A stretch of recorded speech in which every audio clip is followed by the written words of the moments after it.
I'm hardcore. Michael Jackson's semen. You fucking Mackay are all the same. One little sniff of pussy and you lose it. Howdy, the boy. introduction to the article has to say. Okay. We'll look through this whole god-awful article.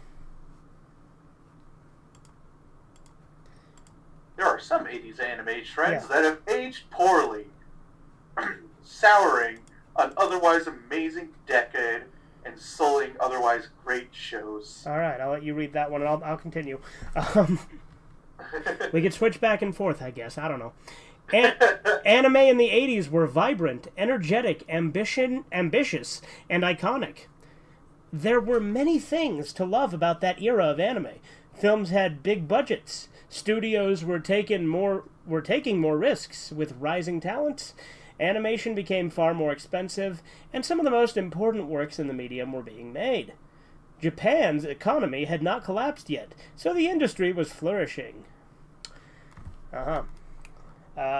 Number 10. 80s anime are better than they have a right to be. How is that, huh? Oh, no, okay. Never mind. For a second, I saw another article in the related articles, and I was so confused.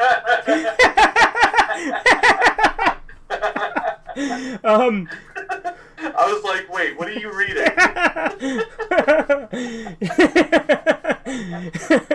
During this decade, Studio Ghibli was born, Akira premiered, and decade-defining classics like Dragon Ball started airing. Science fiction anime were dominating the market, but there was more than enough room for other genres like fantasy, romance, historical fiction. I was so tempted to just keep going there by adding a bunch of shit that wasn't in the article, but I couldn't think of any, so I just decided to keep going. However, there are Arrow gay. Yeah, there you go. Hardcore porn.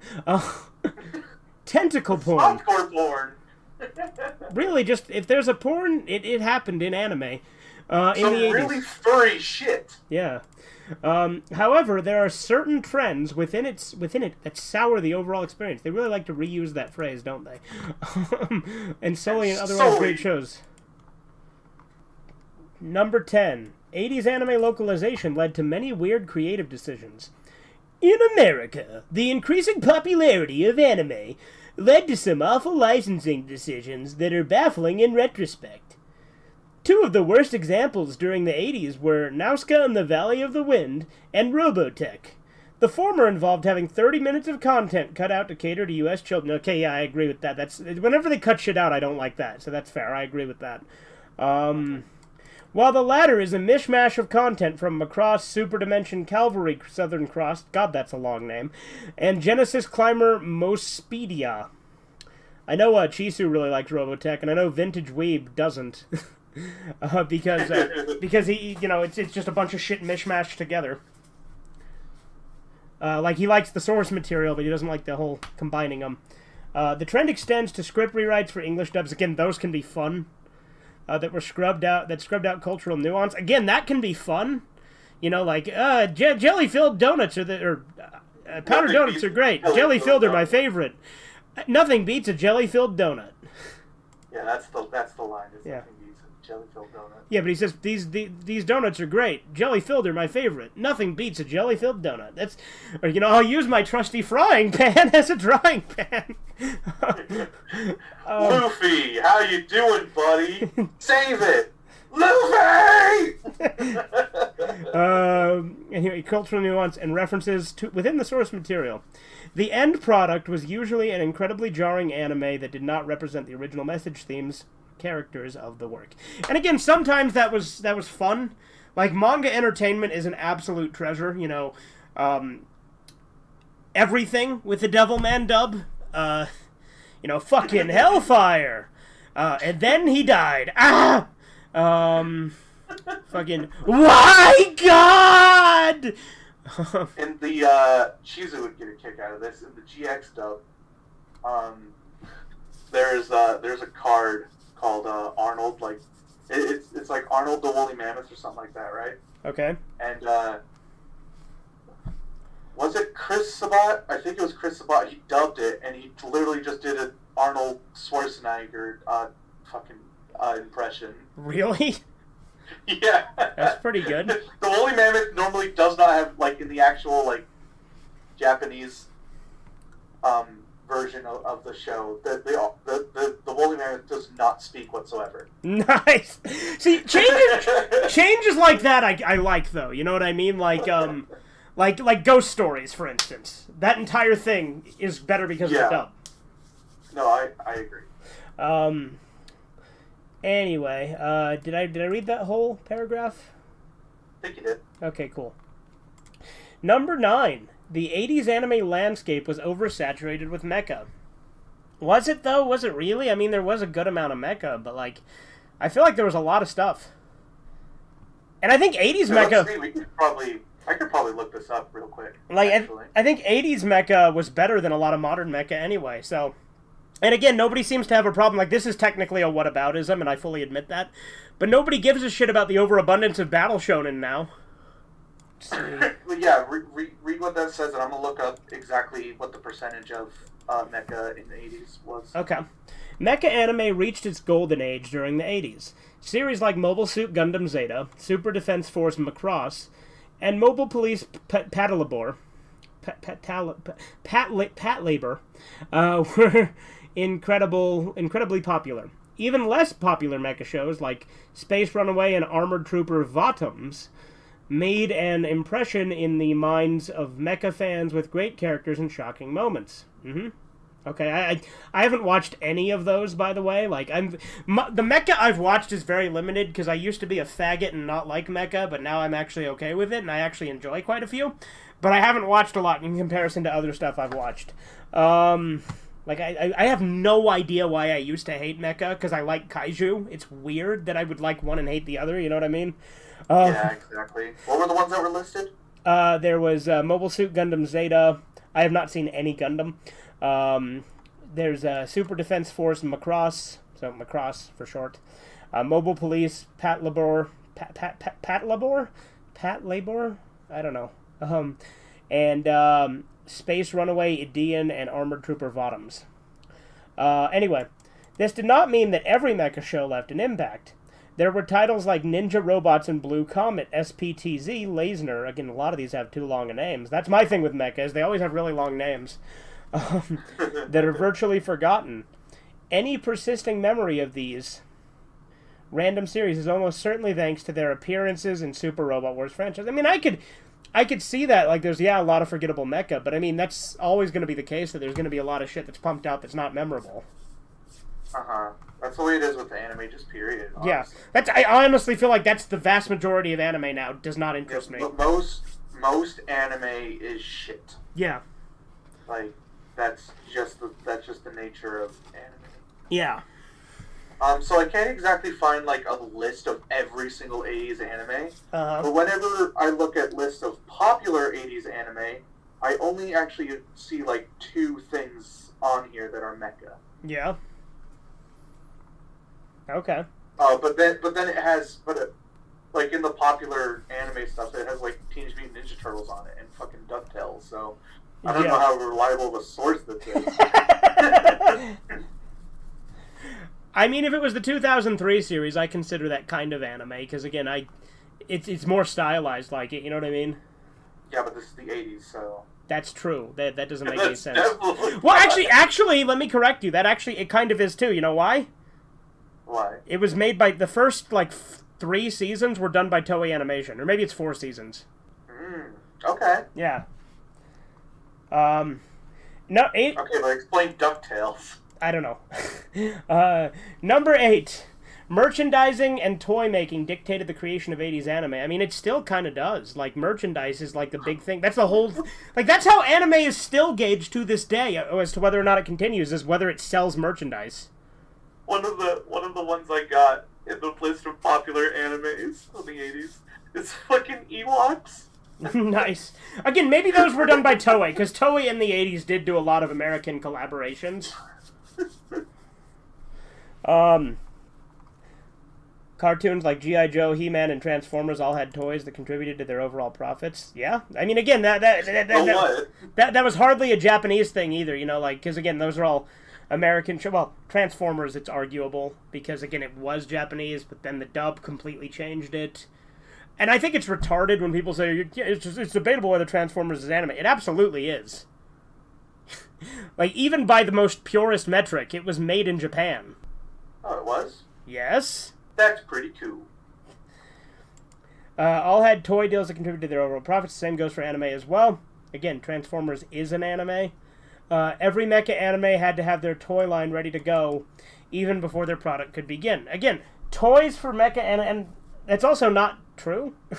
I don't think, because I think Mazinger, I mean, I guess that was 70s, so fair enough, but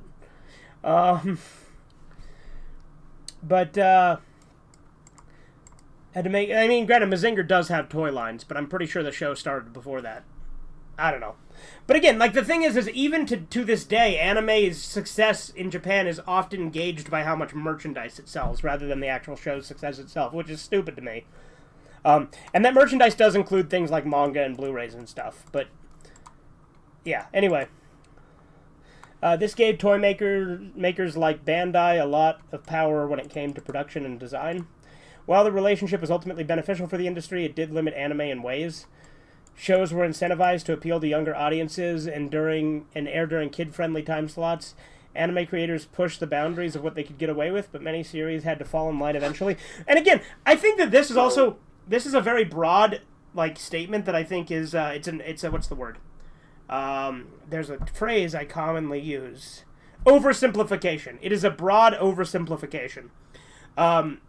Because tons of OVAs were made in the 90s or in the 80s as well, and this is just objectively not true for those. Anyway, you were going to say, and I kept interrupting you? So, my take on this is that severely limits the creative ability of the creator, right? Okay. I actually disagree with this kind of, like, yes, it limits in some way, but I always find that limits, in some ways, actually boost creativity for creators, because that's where the talent comes in. Yeah. Like, you saying that that being limited lowers your creativity is you proving that you don't have any talent, in my opinion. Yeah. Well, that's why there's a lot of kid shows that are better. Like, when you look at a show like let's say, like, for instance, Paradise PD, it's god-awful. No restrictions. Then you look at a show like Regular Show that is really raunchy, but is great, despite that, because it worked within those limitations. And one big example I like to do, I know that you don't like superhero movies, but you do at the very least like Civil War. Yeah. The Russo brothers didn't want to have Iron Man in that movie to begin with. They were mandated to have Iron Man in that movie. As they should have been, because it'd be stupid if they didn't. And I think that movie is way better because we have Iron Man. Yeah, no shit. Okay, I see what you mean about number 7. Number 7, 80s anime episode counts were incredibly daunting. That is just true about a lot of anime in general. Like you said, One Piece. Dragon Ball, I mean, started in the 80s, but it went on longer than that. I mean, granted, I guess fair enough. The Dragon Ball, you can count that, but... no, you know, the thing is, it's not exclusively an 80s thing. It's a... yeah, it's just not. It's an anime thing. That you either get like 12 episodes or you get like 675 or something. You know what I mean? It's like 12, 24, 13, or like a billion. Exactly what you said. It's 685. Yeah. During the 80s, it's rare to find a show that does not go on for dozens, if not hundreds of episodes. No, not dozens of episodes. Right? Dozens. This is way too long. As these shows were intended for television, it was easy for viewers to tune in every day to watch the next episode. However, this had the unfortunate side effect of making these shows impossible to binge for most. Well, then they're not dedicated. I don't want to binge a dozen episodes. Right? They really should not have put that in. Touch's pace worked for manga, but watching 101 episodes at one go might be overwhelming. Well, you're not going to watch it in one sitting, but you can binge it over a few days. Yeah, I didn't, like, I'm currently watching through all of Pokemon. I didn't do it in one sitting. I didn't do that. That's stupid. Well, it's like Dragon Ball. What I used to do is watch a disc a day when I was watching through Dragon Ball Z. Because a disc is 7 episodes, and there's 298 episodes of Dragon Ball Z. Yeah. And some episodes were, like, again, the disc count did vary, but it was overall usually 7. Anyway. Back when I was a kid, I was watching Bleach, right? Uh-huh. I used to watch, like, 2 episodes a day. Eventually, I got I did get all the way through it. Because after, like, the 3rd filler arc in a row, I was like, fuck this shit, and I started reading the manga. Uh-huh. However, this had the unfortunate side effect to make... I read that already. Touch's pace worked for a manga... I read that, too.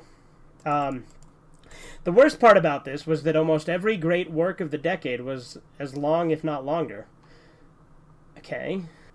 There were many... Number 6, there were many bad OVAs in the 80s. They're using Mad Bull 34? Fuck them! Mad Bull 34 is great. In the 80s, where original video animation OVAs was at its peak. Yes, that's the best part. Like, that's why I love 80s and 90s OVAs. Those are my favorite types of anime. VCRs were fairly new and in demand, so anime had a new avenue to release content that was restrained by television guidelines. This led to all-time classics like The Legend of Galactic Heroes and Mobile Suit Gundam 0080, War in the Pocket. Again, long-ass fucking name. Well, it's because they all have to start with Mobile Suit Gundam. I know. The potential of the format was exciting and liberating. The flip side of the format, I can see they use Mad Bull. Fuck them, I'm good. Because I know that's what the picture is. That's how I knew, but then I see they specifically mention it too. So, the flip side of that format is that it allowed for an avalanche of terrible anime, since those works were shorter and quicker to produce. Studios were making anime and about absolutely anything. Ridiculously awful works like Mad Bull 34 and Wounded Man. Haven't seen Wounded Man, but maybe I'll check it out due to this, because it's probably fun. Are just the tip of the iceberg. For every great OVA, there were dozens of mediocre ones. Again, Mad Bull 34, like, it's cheesy and stupid, but that's what it's going for, because it's like it's a parody of, like, buddy cop movies that America was making at the time, so it it exaggerates the shit out of that and makes it ridiculous, and that's what I love about it. I was about to ask, why do you think they would put Mad Bull 34 down as terrible? Well, because it's really over the top, crazy and cheesy. But again, it knows what it's doing. Like, that's very clearly what it was going for. Yeah, so that just tells me this is a classic case of another journalist not understanding parody. Yeah. Because this is the exact same thing that happened with God Hand. Yeah. Okay. Literally the exact same thing. Number 5, hypermasculinity. What? They're going to use this as a negative? I told you. Hypermasculinity drenched the entire anime medium in the 80s? Hypermasculinity is why anime was good. Fuck you. The entirety of the top 5. This is why Cheesy wanted you to read this. I am seething right now. Yeah, fuck whatever soy boy wrote this shit. Let's figure out. Who's the writer of this article? Let me see. Hold on. Dave Carl Cutler. Fuck you, Dave Carl Cutler. I'm gonna read into Dave Carl Cutler, see how much of a soy boy this guy is. Well, the fact that he's using masculinity as a negative tells me that, because... there's a lot more. Oh, I'm sure there is. Maybe we'll go over that in a minute. Themes of strength and persistence against a world of adversity have existed in anime before the 80s, with Tomorrow's Joe being one of the prime examples. What the fuck is Tomorrow's Joe? However, this decade injected a lot more masculinity, based, as they should have, into shows, as can be seen from Fist of the North Star. Fuck yeah, dude! Fist of the North Star is wonderful. And Charge, Men's Private School. I've never seen that. Gender roles were a lot more rigid, especially for men. Yeah, gender roles are important. And I stand by that, and I will die on that hill. Gender roles are important. While this resulted in a lot of great works, it also constricted expression at the time. And let me be clear, if you break a gender norm, that's fine, whatever. I'm just saying I overall think they're important. Anyway, female characters had very little agency outside of works written by women for women, or for women. Yeah, okay, well, too bad. Cry more. Men were also subject to unattainable standards. No, that's the thing. When bitches see a hot chick in something, they're like, this is so unrealistic, I could never be like this. When a guy sees it, like, what can I do to make myself like this? Unattainable standards that could warp their view of themselves. No, it makes them chads.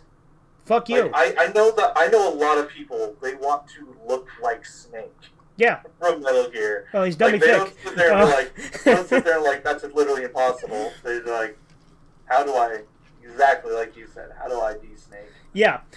No, this is a positive. This is why 80s anime was great. Fuck this guy. What the fuck? Number 4, there was an overabundance of gore and violence in 80s anime. Yes! Exactly! That's why they're so great! That's why they're wonderful! Gore and violence during the 80s were excessive. Yes, as it should be. Gore and violence is cool. Gore and violence is cool. Yeah. I mean, have you not heard me in... The problem with this particular... this particular point is it's subjective.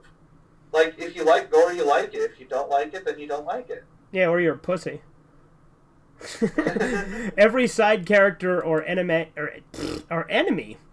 had the potential to erupt. By the way, I'm not really going to edit this down. I'm just going to snip it out into its own thing and just leave it mostly unedited. Every side character or enemy had the potential to erupt into a rain of blood and guts. Yes, why is that a problem? This was fun. Because Big Trouble in Little China did it, and that wasn't cool. That movie was great. Yeah, that movie was awesome. This was far more prominent in OVAs. Yes, that's why they're better. As television censors blurred out or cut most graphic aspects of shows like Fist of the North Star. Yeah, I know. I wish there was an uncensored version of the show. Or the movie, for that matter, because the movie is still partially censored. OVAs like MD Geist, Dog Soldier, and Demon City Shinjuku were all stuffed with graphic violence. I've seen Demon City Shinjuku. That's the only one of those I've seen. I know of MD Geist because from the same guy who did Genocyber, and Genocyber is fucking awesome, and it has a ton of gore too, so I'm sure this pussy wouldn't like it either, but as it was a cheap and easy way to entertain fans. Again, there's nothing wrong with being lowbrow or base, you know what I mean? And I don't mean based, I mean base as in appealing to your base instincts. There's nothing wrong with that. Also, I don't really think it was cheap and easy to do. I don't think gore is cheap and easy. Yeah, that's fair. Yeah, this guy doesn't know what the hell he's talking about. He's just a coward. It was so absurd that the axe did not carry any weight. This guy's never heard of a cartoon, I take it. Or an anime, for that matter, just in general. But death and pain are ironically less impactful when nameless humans explode on screen. That's not always what it is, though. Again, that's a gross oversimplification. Number 3. And I bet you anything, he probably thought all the deaths and stuff in Attack on Titan were very impactful when he saw them. Yeah? If this person likes Attack on Titan. Oh, is that foreshadowing? Maybe. Okay. Number 3. Fan service started to become more prevalent. Yes, again, this is why it's good. I also kind of disagree, though. Like, I think fan service was prevalent in every era of anime. Yeah, pretty well. Again, I do think the 80s is when they started to amp it up a little bit, because the 80s is when anime did start to get a little bit more of an edge. Just in general. Like, it always was there, but I think that it definitely did start to amp up. So I will say that is true, but it's a good thing. You know what I mean? Yeah. Fan service during the 1980s went beyond character designs like Lum from Yuri's... this one, or Kay and Yuri from Dirty Pair. For instance, the opening sequence of Bubblegum Crisis focused on Priscilla undressing for no reason instead of just showing the girls performing on stage. I mean, Cutie Honey literally strips every time she transforms, and she was from the 70s. So, again, like you said, it has existed in pretty much every era of anime. The worst offenders are shows like City Hunter. City Hunter, I haven't seen. I really need to, though, because I've been wanting to. because I played as the character from City Hunter in Jump Force, and you can shoot Goku with a gun, and I thought that was pretty cool. And he just gets so messed up by it. He's like, oh no.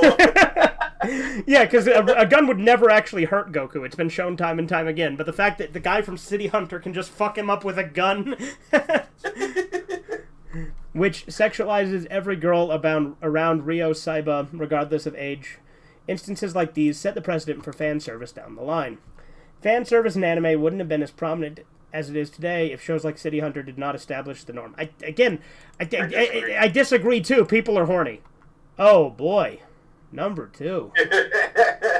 Can I just say 2 words? Faggot and tranny. Just wanted to say those 2 words. No real reason. Close. Close, damn you. Why will you not close? The picture wouldn't close.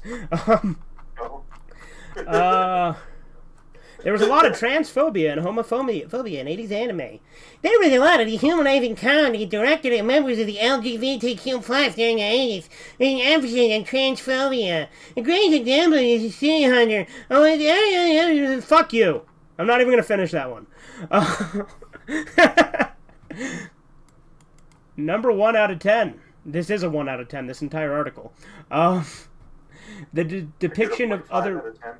What's that? I give it a 0.5 out of 10. Okay, there you go. The depiction of other races in anime was offensive. Racial prejudice is an prejudice. Fuck you, I don't care, pussy. This guy's a fucking pussy. Alright, what dirt have you dug up on this little coward? Honestly, CBR doesn't give us a whole lot, but we got plenty of...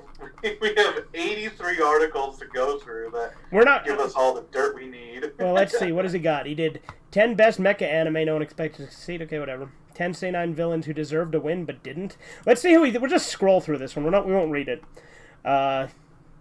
Never seen Ping Pong the animation. Makishima? What the fuck? No!